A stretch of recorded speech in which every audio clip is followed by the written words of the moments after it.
The idea of Garv definitely had many triggers to it.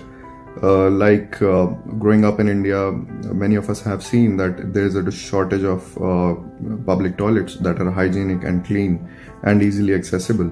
I also realized that obviously there are many people, millions of them, who do not have access to basic amenities, and how women have to adjust their bioschedules every day and go out in the dark to relieve themselves and face various threats.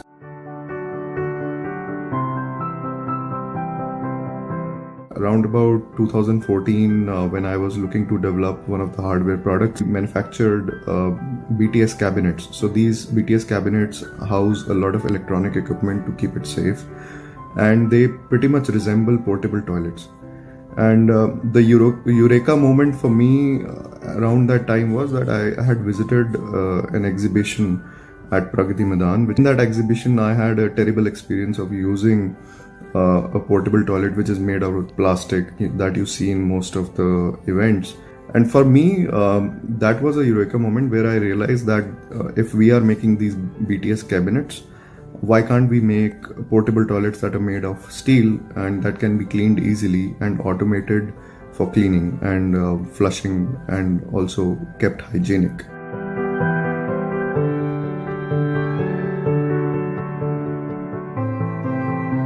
Around the period of 2016-17, when we struggled for about 2.5 years, 3 years to pitch the product, the Garv Toilets product, to various stakeholders, and nothing was working out, although we had won a few awards and acceleration programs, but nothing was working out commercially.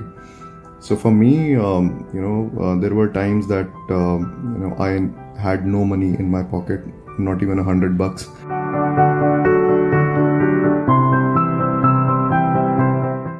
There were various awards and accreditations that were given to Garv Toilets.